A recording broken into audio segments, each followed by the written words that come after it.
لکھنا شروع کریں۔ بسم اللہ الرحمن الرحیم۔ وَلَا تُجَادِلُوا أَهْلَ الْكِتَابِ إِلَّا بِالَّتِي هِيَ أَحْسَنُ۔ منکرین کے ساتھ طریق مناظرہ، منکرین کے ساتھ طریق مناظرہ، یعنی جو منکر ہو اس سے بات کرنے کا طریقہ اور اسلوب کیا ہونا چاہیے۔ وَلَا تُجَادِلُوا أَهْلَ الْكِتَابِ، اور آپ لوگ مت جدال کیجئے، مت باس مباحثہ کیجئے اہل کتاب کے ساتھ، إِلَّا بِالَّتِي هِيَ أَحْسَنُ، مگر بہت اچھے طریقے سے، بہتر طریقے سے۔ وَلَا تُجَادِلُوا، ورنہ آپ جدال، باس مباحثہ، مناظرہ، اور آپ باس مباحثہ نہ کیجئے، مناظرہ نہ کیجئے اہل کتاب کے ساتھ مگر نہایت اچھے طریقے کے ساتھ۔ إِلَّا الَّذِينَ ظَلَمُوا مِنْهُمْ، مگر وہ لوگ کہ جو ان میں سے زیادتی کریں، ظلموا جو زیادتی کریں، تو تم ان کے ساتھ باس مباحثے کے دوران کچھ سختی کر سکتے ہو۔ وَقُولُوا آمَنَّا بِالَّذِي، اور کہو ہم ایمان لے کر آئے اس کتاب پر، الذی کے نیچے کتاب، اس کتاب پر ہم ایمان لائے، انزل الینا وانزل الیکم، جو نازل کی گئی ہماری طرف اور نازل کی گئی تمہاری طرف۔ وَإِلَٰهُنَا وَإِلَٰهُكُمْ وَاحِدٌ، ہمارا معبود اور تم سب کا معبود ایک معبود ہے۔ وَنَحْنُ لَهُ مُسْلِمُونَ، اور ہم اسی اللہ کے فرما بردار ہیں۔ مسلمون فرما بردار ہیں۔ دیکھیں اس آیت میں فرمایا کہ تم اہل کتاب کے ساتھ جدال نہ کرو، جدال باس مباحثہ، باس مباحثہ نہ کرو، مناظرہ نہ کرو، مگر اگر کرنے کی ضرورت پیش آئے تو احسن یعنی بہت بہتر انداز سے کرو۔ بہتر انداز سے اس کا مطلب یہ ہے کہ اگر وہ کوئی سخت جملہ کہہ دے، سخت بات کہہ دے، تو تم اس کو سخت جملہ نہ کہو، نرمی سے بات کرو۔ باس مباحثہ نرمی کے ساتھ کرو، پیار اور محبت کے ساتھ کرو، ان کے ساتھ جھگڑو نہیں، الجھو نہیں، برا بھلا نہ کرو، اور ان کے معبودان کو سب و شتم نہ کرو۔ تو دیکھیں یہ اسلام ہے کہ باطل کے ساتھ بھی بات کرتے وقت نرمی کا حکم ہے۔ حضرت موسیٰ علیہ السلام، حضرت ہارون علیہ السلام کو جب فرعون کی طرف اللہ نے بھیجا تو حکم دیا وَقُولَا لَهُ قَوْلًا لَيِّنًا لَعَلَّهُ يَتَذَكَّرُ أَوْ يَخْشَىٰ، تم دونوں جا کر بات نرمی سے کرو، شاید ممکن ہے کہ وہ نصیحت حاصل کرے فرعون یا ڈر جائے۔ تو جب فرعون کے سامنے بات نرمی سے ہے تو دوسروں کے سامنے تو بطریقے اولا نرمی سے ہے۔ تو یہاں بھی ایک بات ہے کہ اہل کتاب جو ہے ان سے بات نہ کرو، باس مباحثہ نہ کرو، مگر نہایت اچھے طریقے سے۔ اچھا طریقہ کیا ہے کہ الجھو نہیں، تکرار نہیں کرو، سختی سے پیش نہیں آؤ۔ إِلَّا الَّذِينَ ظَلَمُوا مِنْهُمْ، مگر وہ لوگ جو زیادتی کریں ان میں سے۔ ہاں اگر کوئی زیادتی کر رہا ہے، آپ اس سے بات کر رہے ہو، دلیل دے رہے ہو، وہ بجائے یہ کہ بات کو ماننے کے برا بھلا کہنا شروع کر دیا، سب و شتم کر رہا ہے، اور یہی ہے کہ اللہ رب العزت کو یا معاذ اللہ آپ صلی اللہ علیہ وسلم کے بارے میں کوئی نازیبہ الفاظ کہہ رہا ہے، ایسے آدمی کے ساتھ پھر تنبیہ کے لیے سختی آدمی کر سکتا ہے، تھوڑے سخت لہجے میں بات کر سکتا ہے، اس کو سمجھا سکتا ہے، لیکن جب تک ان کی طرف سے زیادتی نہ ہو تو ہماری طرف سے زیادتی نہیں ہونی چاہیے۔ وَإِنْ عَاقَبْتُمْ فَعَاقِبُوا بِمِثْلِ مَا عُوقِبْتُمْ، اگر وہ زیادتی کریں گی تو اسی کے مثل کرو، لیکن وَلَئِنْ صَبَرْتُمْ، اگر تم صبر کرو تو یہ بہت بہتر ہے۔ تو اس لیے شریعت کی تعلیمات صبر کی ہیں۔ تو بہرحال یہاں بھی یہی فرمایا کہ تم اہل کتاب کے ساتھ جدال نہ کرو مگر وہ لوگ جو زیادتی کریں۔ وَقُولُوا آمَنَّا بِالَّذِي، اور تم کہو ان اہل کتاب سے ہم ایمان لے کر آئے اس کتاب پر جو ہماری طرف نازل کی گئی، اور ہم اس پر بھی ایمان لاتے ہیں جو تم پر نازل کی گئی، یعنی ہم مسلمان تیری آسمانی کتابوں پر بھی ایمان لاتے ہیں، تورات، زبور، انجیل، اور جو ہمارے پیغمبر پہ نازل ہوئے قرآن ہم اس پر بھی ایمان لاتے ہیں، ہم تو سب کو تسلیم کرتے ہیں۔ دیکھیں مسلمان سب کو مانتا ہے، کسی کو برا بھلا نہیں کہتا۔ آج تک کسی مسلمان نے عیسیٰ علیہ السلام کی گستاخی نہیں کی، نہ مسلمان اس کو جائز سمجھتے ہیں۔ یہودی موسیٰ علیہ السلام کو مانتے ہیں لیکن کسی کے نزدیک جائز نہیں ہے کوئی معاذ اللہ موسیٰ علیہ السلام کی گستاخی کرے، یا جس وقت ان پر جو کتاب اللہ نے تورات نازل کی اس تورات کے بارے میں برا بھلا کہے۔ ہم مسلمان تو سب کو مانتے ہیں، سب پیغمبروں کی تعظیم کرتے ہیں، سب آسمانی کتابیں جو اپنے وقت پہ نازل ہوئیں اس وقت وہ برحق تھی، اس پر ایمان لاتے ہیں. یعنی کوئی مسلمان کسی پیغمبر پر سب و شتم نہیں کرتا، ہمیشہ بات ان کی طرف سے ہوتی ہے. معاذ اللہ آج بھی قرآن کریم کے نسخوں کو یہ لوگ جلاتے ہیں، قرآن کریم کے نسخوں کو بے ادبی یہ کرتے ہیں، بیت الخلاء میں پھینکنا، معاذ اللہ بولو براز کرنا ان کی طرف سے. رسول اللہ صلی اللہ علیہ وسلم کے معاذ اللہ کارٹون بنانا اور آپ کی تشبیہ اور شکلیں بنا کر گستاخیاں ہمیشہ اہل باطل کرتے ہیں، اہل حق نے کبھی ایسا نہیں کیا. تو یہی بتا رہے الا الذین ظلموا، ہاں اگر زیادتی کرتے ہیں پھر ان کو تم بدلہ دو. آگے کہا ہم تو سب کو تسلیم کرتے ہیں، ہم تو وہ کتابیں بھی مانتے ہیں جو ہم پہ نازل ہوئی، ان کتابوں پر بھی ایمان لاتے ہیں جو تم پر نازل ہوئی، تمہارے پیغمبر پہ نازل ہوئی. اب سب کی تو مقصد ایک ہے، وَإِلَٰهُنَا وَإِلَٰهُكُمْ وَاحِدٌ، ہمارا معبود تمہارا معبود صرف ایک اللہ. تو گویا ان کو توحید پہ لانا ہے، توحید پہ لانا ہے، معبود صرف ایک ہے اور ہم اسی اللہ کے فرمان بردار ہیں. وَكَذَلِكَ أَنزَلْنَا إِلَيْكَ الْكِتَابَ، ترغیب إِلَى القرآن، ترغیب إِلَى القرآن. اور اسی طرح ہم نے نازل کیا آپ کی طرف کتاب یعنی قرآن کو. فَالَّذِينَ آتَيْنَاهُمُ الْكِتَابَ، دلیل نقلی، پس وہ لوگ جنہیں ہم نے کتاب دی، یؤمنون بِهِ، وہ ایمان لے کر آتے ہیں اس کتاب پر. وَمِنْ هَؤُلَاءِ مَن يُؤْمِنُ بِهِ، اور ان لوگوں میں سے بھی، ہؤلاء کے نیچے اہل مکہ، اور ان اہل مکہ میں سے بھی من یؤمن بہ، ایسے لوگ ہیں جو ایمان لے کر آتے ہیں. وما یجحد بآیاتنا، اور نہیں انکار کرتی ہماری آیات کے، الا الکافرون، مگر وہ لوگ جو کافر ہیں. نیچے مگر ضدی کافر، جو ضدی لوگ ہیں، ضدی ہیں، ہٹ درم ہیں، وہ نہیں مانتے. باقی جو معتدل مزاج ہے وہ مان لیتے ہیں. دیکھیں اس آیت میں فرمایا یہ جو کذالک ہے یہ بیان کمال کے لیے ہے. لفظ کذالک بیان کمال کے لیے مانا، وہ کذالک اسی طرح ہم نے کامل طور پر آپ کی طرف نازل کی کتاب. تو انزلنا الیک، ہم نے نازل کی آپ کی طرف کتاب. کون سی کتاب؟ قرآن. بس ہم نے فالذین آتیناہم الکتاب، بس وہ لوگ جن کو ہم نے کتاب دی، یؤمنون بہ، وہ اس پر ایمان لے کر آتے ہیں. کون؟ اہل کتاب میں جو یہود و نصارہ ہیں، تو ان میں جو معتدل مزاج ہے وہ قرآن پر بھی ایمان لے کر آتے ہیں. ومن ہؤلاء، اور ایک اہل مکہ میں سے بھی بعض لوگ، من یؤمن بہ، کتاب پر ایمان لاتے ہیں. سب کو نہیں لاتے لیکن بعض لاتے ہیں. جو نہیں لاتے وہ کیوں نہیں لاتے؟ وجہ وما یجحد بآیاتنا، اور جو انکار کرتے ہیں ہماری نشانیوں کا وہی لوگ ہیں جو کافر لوگ ہیں، یعنی ضدی کافر ہیں، جس کے اندر ضد ہے. جیسے ابو لہب تھا، ابو جہل تھا، عتبہ تھا، شیبہ تھا، عقبہ بن ابی معیط تھا. یہ لوگ ضدی تھے، بات نہیں مانتے تھے. ورنہ جو بھی دین حق کی طرف آیا، سیکھنے کی نیت سے آیا، طلب کی نیت سے آیا، اللہ نے اس کو ہدایت دی.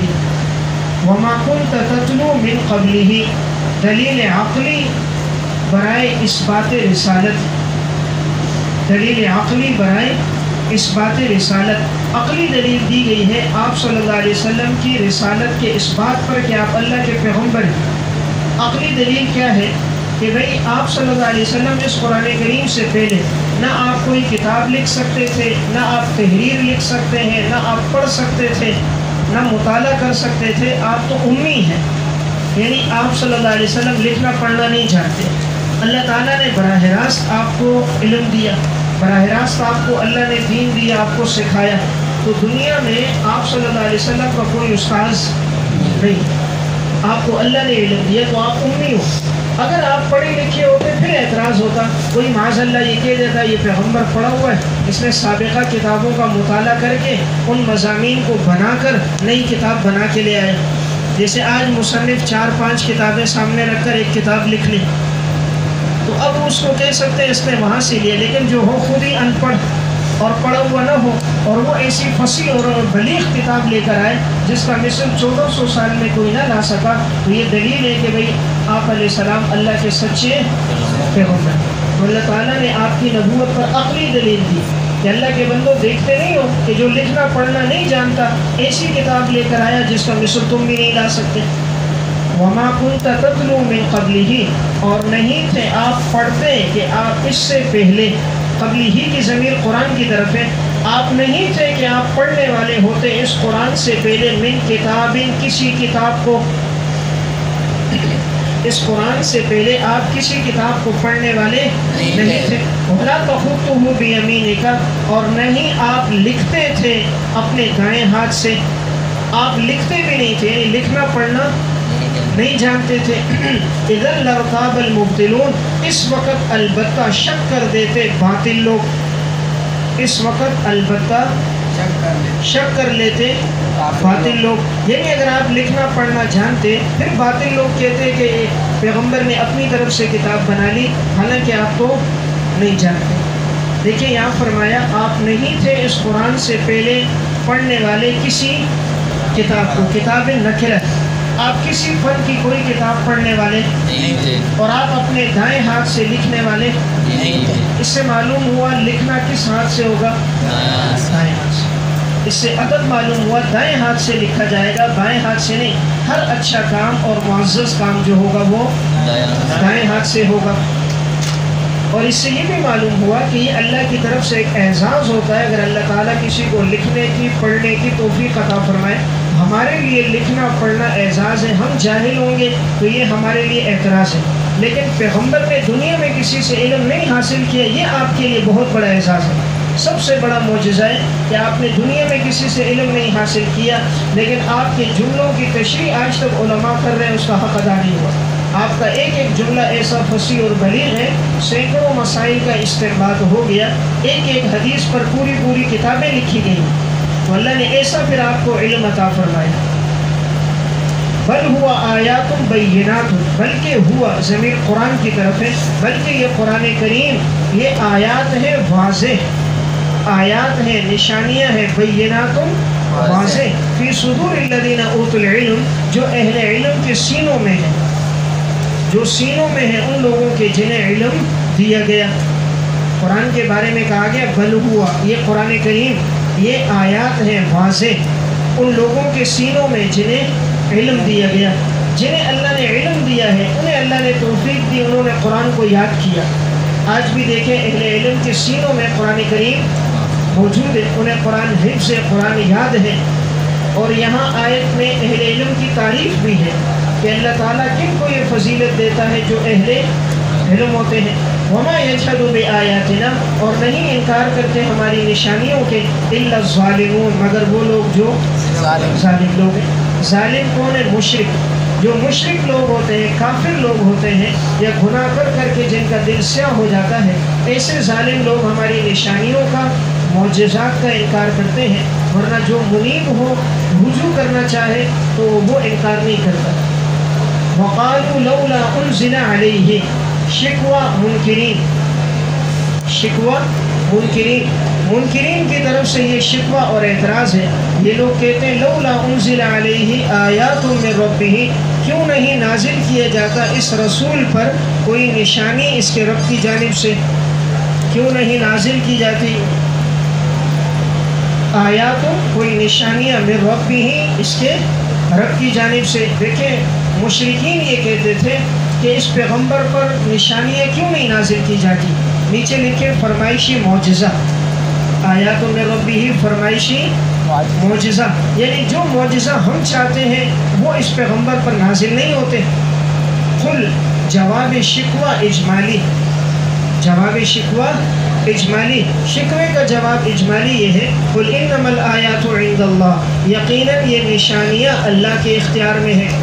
معجزات اللہ کے اختیار میں، نشانیاں اللہ کے اختیار میں ہیں. وَإِنَّمَا أَنَا نَذِيرٌ مُبِينٌ، اور یقیناً میں تو ڈرانے والا ہوں واضح طور پر. دیکھیں مشرکین یہ اعتراض کرتے تھے کہ بھائی کیوں نہیں نازل کی جاتی علیہ اس رسول پر آیات و معجزات من ربہ، اس کے رب کی جانب سے. حالانکہ حضور کو تو کتنے معجزات دیے گئے، یہ لوگ مانتے نہیں تھے. ورنہ آپ کی انگلی کے اشارے سے چاند کے دو ٹکڑے ہو گئے، آپ کی انگلیوں سے پانی کے چشمے جاری ہو گئے. آپ صلی اللہ علیہ وسلم نے لعاب لگایا، حضرت صدیق اکبر کی ایڑی سے اللہ نے زہر کے اثر کو دور کر دیا. آپ کے لعاب دہن سے اللہ نے کھانے میں برکت ڈالی، سب صحابہ نے کھانا کھایا. تو آپ کے سینکڑوں معجزات ہیں. اتنے سارے معجزات دیکھ کر بھی یہ لوگ ایمان نہیں لاتے تھے، اور یہ کہتے تھے کہ بھئی وہ معجزہ لاؤ جو ہم چاہتے ہیں۔ اس کو بولتے ہیں فرمائشی معجزہ۔ فرمائشی معجزہ کیا؟ یہ پہاڑ آپ کے ساتھ چلتے کیوں نہیں ہیں، اور یہاں سے پانی کی نہر کیوں نہیں جاری ہو رہی، یہ زمین سونے کی کیوں نہیں بن رہی، اور یہاں پھل میوجات کیوں نہیں آ رہے، آسمان سے فرشتے آپ کی تصدیق کے لیے کیوں نہیں اتر رہے، آپ کے ساتھ چلتے ہوئے نظر کیوں نہیں آ رہے۔ تو انہوں نے کہا یہ ہم دیکھیں گے، ایمان لائیں گے۔ تو آپ صلی اللہ علیہ وسلم نے فرمایا یہ معجزات لانا میرے اختیار میں نہیں ہے، بلکہ یہ اللہ کے اختیار میں۔ اللہ نے مجھے اتنے معجزات دیے جو کافی ہیں۔ اب سوال یہ کہ اللہ فرمائشی معجزہ جو یہ مانگتے کیوں نہیں دیا؟ فرمائشی معجزہ اگر اللہ دے، پھر جو ایمان نہیں لاتا اللہ فوراً سزا دیتا ہے، اور جب اللہ اپنی مرضی سے معجزات دیتا ہے، جو نہیں لاتا اللہ اس کو مہلت دیتا ہے، مہلت دیتا ہے، لے آئے، نہیں لاتا پھر آخر میں عذاب آتا ہے۔ لیکن جو اپنی منشا کے مطابق معجزہ مانگے گا، پھر معجزہ ظاہر ہوگا، پھر بھی ایمان نہیں لائے گا تو فوراً سزا دی جائے گی۔ اس کی مثال قوم سمود ہے۔ قوم سمود نے حضرت صالح علیہ السلام سے کہا اگر اس پہاڑ سے اونٹنی پیدا ہو جائے، ہمیں نظر آئے اونٹنی نکلی، ہم سب ایمان لے آئیں گے۔ صالح علیہ السلام نے اللہ سے دعا کی، اللہ تعالیٰ نے فرمایا یہ لوگ ایمان پھر بھی نہیں لائیں گے، یہ کتے کی دم ہے، یہ سیدھا نہیں ہوتی۔ لیکن پیغمبر نے دعا کی، اللہ تعالیٰ نے پہاڑ سے اونٹنی پیدا کر دی، اور وہ سب کے سامنے پہاڑ سے اونٹنی نکل کر زندہ آئی۔ اب انہوں نے دیکھا پھر بھی ایمان نہیں لایا، تو جب نہیں لایا پھر اللہ کی طرف سے سخت عذاب آیا، اور کوئی بھی پھر ان میں باقی نہیں بچا۔ تو یہ اللہ کی سنت ہے، اللہ تعالیٰ معجزات اپنی مرضی سے دیتا ہے، اور وہ بھی کافی ہوتے ہیں ہدایت کے لیے، وہ عقل کے برخلاف ہوتے ہیں۔ لیکن پھر بھی کوئی نہیں مانتا تو اللہ فرمائشی بھی دیتا ہے، لیکن اس کے لیے پھر یہ شرط ہے کہ اگر نہیں مانے گا تو فوراً سزا اور عذاب آئے گا کہ تمہاری منشا کے مطابق کیا ہے۔ تو اس لیے آپ صلی اللہ علیہ وسلم نے پہلے اجمالی جواب دیا، یقیناً یہ نشانیاں تو اللہ کے اختیار میں، یعنی معجزہ لانا میرے اختیار میں نہیں ہے، تو یہ نفی مختار کل ہے۔ قل انما الآیات عند اللہ، اس آیت میں نفی مختار کل، یعنی آپ صلی اللہ علیہ وسلم کے پاس ہر چیز کا اختیار نہیں ہے۔ جیسے کہ بعض بدعتی کہتے ہیں کہ آپ جب چاہیں جو چاہیں جس کے لیے چاہیں کر سکتے ہیں، ایسی بات نہیں ہے۔ تمام اختیارات صرف اللہ کے پاس ہے، اور یقیناً میں تو واضح طور پر ڈرانے والا ہوں۔ اولم یکفیہم، جواب تفصیلی، پہلے جواب اجمالی تھا اشکال کا، اب جواب تفصیلی۔ اولم یکفیہم، کیا کافی نہیں ہے ان کے لیے، انا انزلنا علیک الکتاب، یقیناً ہم نے نازل کی آپ کی طرف کتاب قرآن، یتلا علیہم، جو پڑھی جاتی ہے ان پر، جو پڑھی جاتی ہے ان پر، ان فی ذلک لرحمۃ و ذکریٰ، یقیناً یہ کتاب البتہ یہ رحمت ہے اور اس میں نصیحت ہے۔ یہ کتاب سراسر رحمت ہے، سراپا رحمت ہے، سراپا نصیحت ہے، لقوم یؤمنون، ایسی قوم کے لیے جو ایمان لانے والے ہیں۔ دیکھیں یہاں تفصیلی جواب دیا کہ یہ لوگ کہتے ہیں معجزات لے کر آؤ، ان کو بتاؤ کہ سب سے بڑا معجزہ قرآن ہے، سب سے بڑا معجزہ قرآن ہے، اور قرآن ہم نے آپ کی طرف نازل کی ہے، اور آپ ان کے سامنے پڑھتے ہو، پڑھ کر ان کو قرآن سناتے ہو، پھر بھی یہ لوگ اثر نہیں لیتے، تو قرآن سب سے بڑا معجزہ ہے۔ قرآن علمی معجزہ ہے، باقی حصی معجزات ہیں، حصی معجزات ختم ہو جاتے ہیں، علمی معجزہ باقی رہتا ہے۔ موسیٰ علیہ السلام کا معجزہ تھا عصا، لاٹھی تھی جس سے سانپ بنا سب کو نگل گیا۔ اب موسیٰ علیہ السلام دنیا سے گئے تو معجزہ بھی ختم ہو گیا۔ موسیٰ علیہ السلام کا معجزہ تھا ید بیضاء، ہاتھ بغل میں رکھا، باہر نکالا، روشن ہو گیا۔ جب تک موسیٰ علیہ السلام پیغمبر تھے معجزہ تھا، اب نہیں ہے، معجزہ بھی نہیں۔ عیسیٰ علیہ السلام کا معجزہ تھا قم بإذن اللہ، مردے سے کہتے وہ زندہ ہو جاتا، برس والے پہ ہاتھ پھیرتے ٹھیک ہو جاتا، نابینا پہ ہاتھ پھیرتے بینا ہوتا ٹھیک ہو جاتا۔ جب تک پیغمبر تھا معجزات تھے، جب دنیا سے پردہ فرما گئے تو معجزات بھی ختم ہو گئے۔ لیکن آپ صلی اللہ علیہ وسلم کو اللہ نے معجزہ قرآن کا دیا، انہیں معجزات حصی دیے، آپ کو معجزہ علمی دیا۔ وہ پیغمبر دنیا سے گئے، معجزہ ختم ہو گیا، آپ دنیا سے گئے، 1444 سال ہو گئے، آپ کا معجزہ آج بھی باقی اور قیامت تک باقی رہے گا، اس لیے کہ اِنَّا نَحْنُ نَزَّلْنَا الذِّكْرَ وَإِنَّا لَهُ لَحَافِظُونَ، اور علمی معجزہ حصی معجزے سے بڑھ کر ہوگا۔ حصی معجزے سے بڑھ کر کون سا ہے؟ علمی معجزہ۔ تو اللہ تعالیٰ جواب دے رہے ہیں، کیا کافی نہیں ہے ان کے لیے کہ یقیناً ہم نے نازل کیا آپ کی طرف کتاب، ایسی کتاب یتلا علیہم جو ان پر پڑھی جاتی ہے، تلاوت کی جاتی ہے، اور یہ وہ کتاب ہے ان فی ذالک، یقیناً یہ کتاب، ذالکہ مشار الیہ کیا ہے؟ کتاب، یقیناً یہ کتاب لرحمتاً، یہ سراپے رحمت ہے، سراپے نصیحت ہے ایسے قوم کے لیے جو ایمان لانے والے۔ حالانکہ قرآن تو سب کے لیے رحمت ہے، تو یہاں کہا گیا ایمان والوں کے لیے، تو جواب یہ ہے کہ فائدہ ایمان والے لیتے ہیں۔ رحمت تو سب کے لیے، لیکن نفع کون لیتا ہے؟ ایمان والے لیتے ہیں۔ باطل لوگ نفع نہیں لیتے، وہ توجہ ہی نہیں کرتے، سنتے ہی نہیں ہیں۔ تو جو منیب ہوتا ہے، توجہ کرتا ہے، جس کے دل میں طلب ہوتی ہے، نفع بھی اسی کو ملتا ہے۔ تو دیکھیں یہاں دو لفظ ہیں، لرحمتاً و ذکریٰ۔ رحمت کا تعلق ہے احکامات کے ساتھ، کہ یہ احکامات کے لحاظ سے بھی رحمت ہے۔ قرآن کریم نے جو احکامات دیے ہیں سراپے رحمت ہیں۔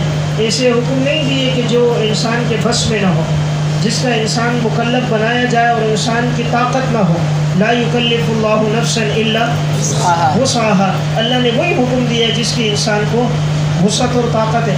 وہ ذکر، اور یہ نصیحت ہے باعتبار مضامین کی، باعتبار مضامین کے نصیحت ہے، ترغیب اور ترہیب کے اعتبار سے نصیحت ہے، احکامات کے لحاظ سے کیا ہے؟ رحمت ہے، احکامات کے لحاظ سے رحمت ہے، اور نصیحت ہے مضامین، مضامین ترغیب ترہیب، مثالوں کے ذریعے سے، مضامین کے ذریعے پہلے قوموں کے واقعات کے اعتبار سے نصیحت ہے، کہ پہلے قوموں کے واقعات سنائے، قوم عاد، ثمود، قوم فرعون، نصیحت ہے، اور اس میں احکامات بھی موجود ہیں، اس اعتبار سے یہ رحمت ہے۔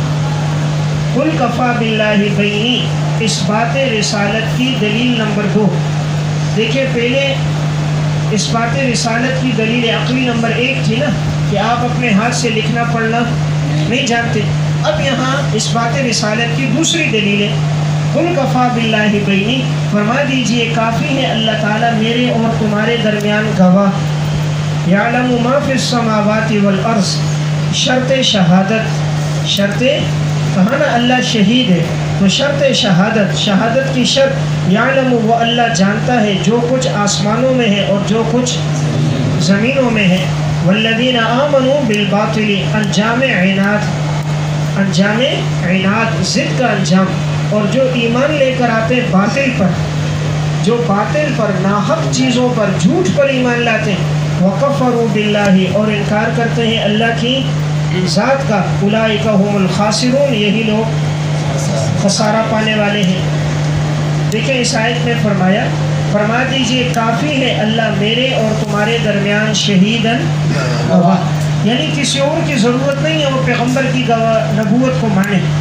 اب یہ لوگ جو کہہ رہے ہیں کہ ہماری مرضی کا معجزہ نہیں ہے، ہم نہیں مانتے، تو آپ صلی اللہ علیہ وسلم کو اللہ فرما رہے اگر یہ آپ کو پیغمبر نہیں مانتے نہ مانیں، آپ کی نبوت کے لیے، گواہی کے لیے اللہ گواہی دے رہا ہے آپ پیغمبر۔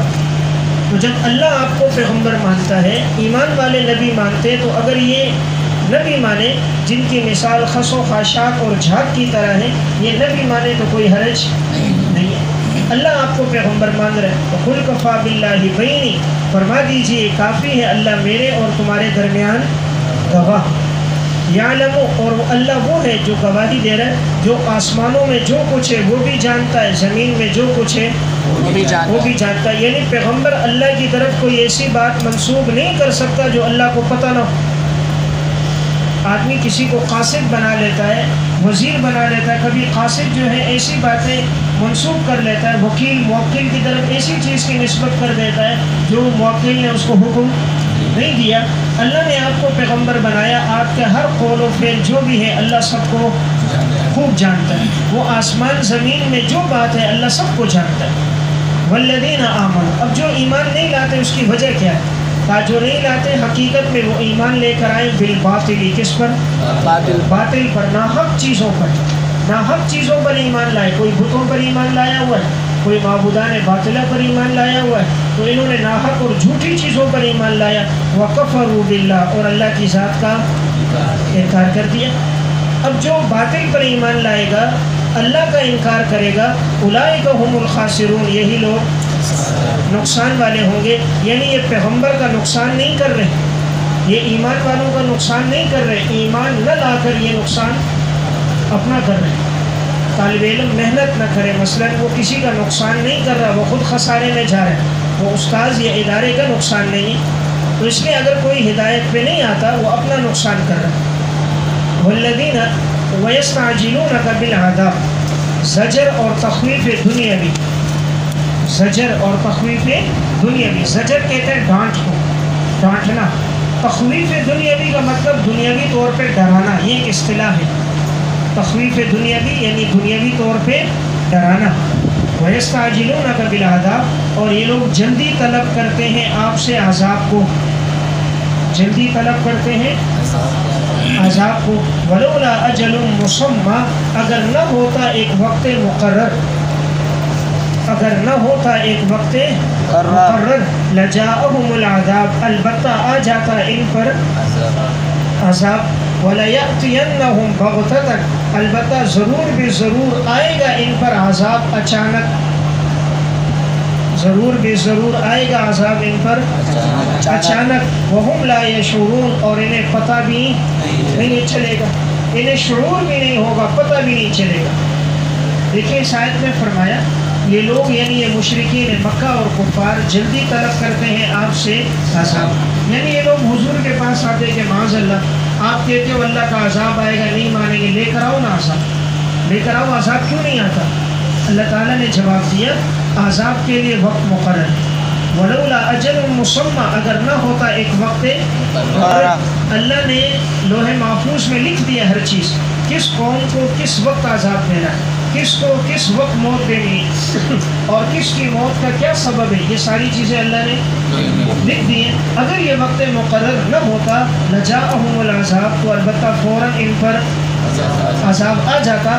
لیکن یہ عذاب اب بھی ان سے جائے گا نہیں، آئے گا. وَلَيَأْتِيَنَّهُمْ، ضرور بھی ضرور عذاب ان پر آئے گا، آئے گا بھی بغتتاً، کس طرح؟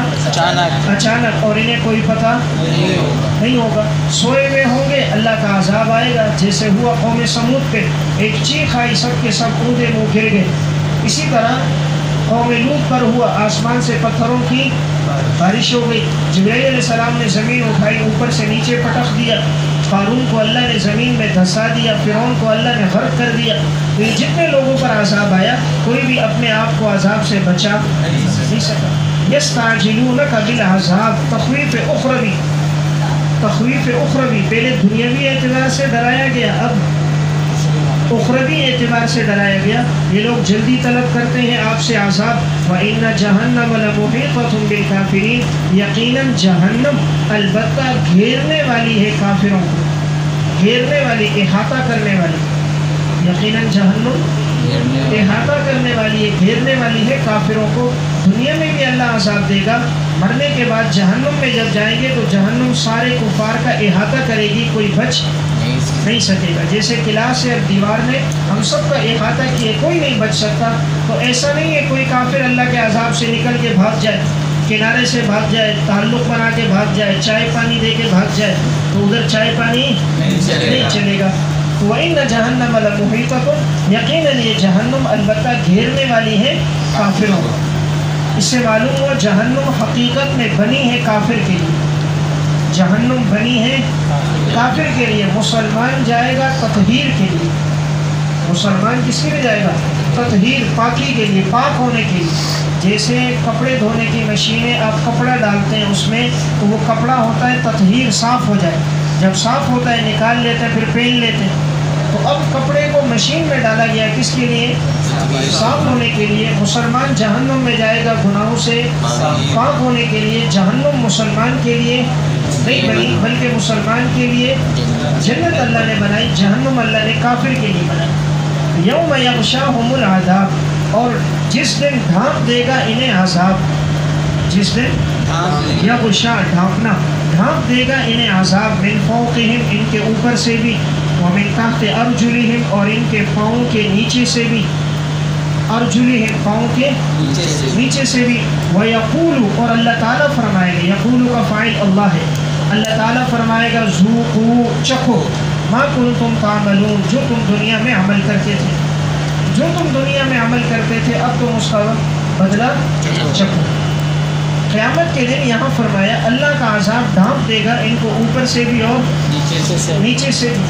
دیکھیں اب یہ نہیں فرمایا کہ اللہ کا عذاب ڈھانپے گا دائیں طرف سے بائیں طرف سے شمال سے جنوب سے، بلکہ فرمایا اوپر سے اور نیچے سے۔ جہتیں ہوتی ہیں کل 6 جہتیں ہوتی ہیں، ہاتھ اٹھاؤ، جہتیں ہوتی ہیں کتنی؟ 6، مشرق مغرب شمال جنوب فوق تحت۔ کتنی جہتیں؟ 6۔ اللہ نے ذکر کی دو ذکر کی، دو اس میں ذکر کی کہ یہ 2 ایسی ہیں جس میں سب آ گئے، اس لیے کہ اوپر اور نیچے، اب یہ سب جہتیں اس میں شامل ہو گئی۔ جب اللہ کا عذاب اوپر سے بھی گھیرے ہوئے ہیں اور نیچے سے بھی گھیرے ہوئے ہیں، تو اب اوپر سے جب عذاب آ رہا ہے تو یہ مغرب کو بھی شامل ہے، مشرق کو بھی شامل ہے، نیچے سے جو سارا عذاب آ رہا ہے یہ شمال کو بھی شامل ہے، جنوب کو بھی شامل ہے، اور اس میں بلاغت زیادہ ہے۔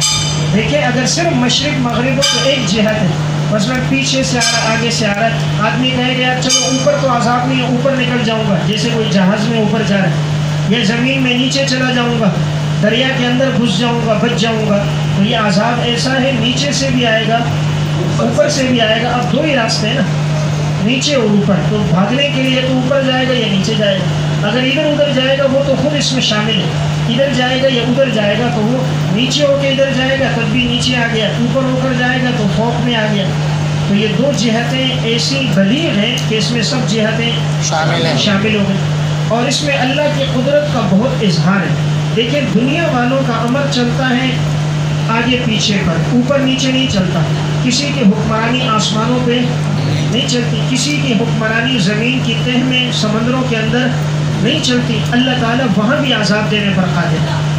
تو اس میں اللہ کی سلطنت کا زیادہ اظہار ہے۔ وَيَقُولُ اللہ تعالیٰ فرمائے گا ذوقوا تم لوگ چکھو، کس کو چکھو؟ ما کنتم تعملون، اس عذاب کو چکھو جو تم دنیا میں عمل کرتے تھے۔ یعنی گویا اللہ جو عذاب دے رہا ہے اللہ ظالم نہیں ہے، جو تم نے گناہ کیے اللہ اس گناہوں کے بدلے میں تمہیں عذاب دے رہا ہے۔ یہاں کہا گیا نا ذوقوا، چکھنا کہا گیا، چکھنے سے تعبیر اس لیے کیا گیا، انسان دنیا میں عموماً کوئی چیز کھاتا ہے پیتا ہے تو کس کا ٹیسٹ رکھتا ہے؟ زبان کا، بھائی فلاں جگہ کا کھانا اچھا ہے تو کیا ہوتا ہے؟ ذائقہ اچھا ہے، فلاں جگہ کی چائے ذائقہ اچھا ہے، تو عموماً آدمی دور دراز کے سفر کس کے لیے کر رہا ہے؟ ذائقے کے لیے کر رہا ہے، کھانے کے ذائقے کے لیے، تو اللہ تعالیٰ وہاں عذاب کا نت نئے ذائقے چکھائے گا، مختلف قسم کے جو نئے قسم کے عذاب ہوں گے۔ دنیا میں یہ کھانے پینے کے عذاب چکھتا تھا، عیش و عشرت میں رہتا تھا، وہاں نئی قسم کی سزاؤں کے عذاب چکھے گا۔ تو چکھنا صرف اس سے ہوتا ہے نا تھوڑی دیر کے لیے، وہ پھر دوسرا پھر تیسرا، یعنی مختلف نئے جہت کے عذاب ہوں گے۔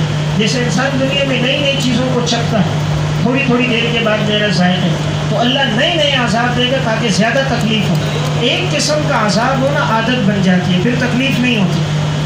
اب مثلاً یہ کہ ایک طالب علم لیٹ آتے ہیں، استاد کہہ رہا کھڑے ہو جاؤ، 5 منٹ کھڑا کر دیا بٹھا دیا، پھر لیٹ آیا پھر کھڑا کر دیا۔ اب طالب علم کے لیے یہ سزا نہیں ہے، یہ اس کی عادت بن جائے گی، چلو کوئی بات نہیں 5 منٹ کھڑا ہوں گا پھر میں بیٹھ جاؤں گا، یا 10 منٹ کھڑا ہوں گا، یا کلاس سے نکلوں گا چلو چائے پیوں گا کنٹین میں، اگلے گھنٹے میں آ جاؤں گا، تو یہ اس کے لیے عذاب نہیں۔ اللہ نئے عذاب دے گا تاکہ اس کے ذریعے اس کو عذاب کی تکلیف محسوس ہو۔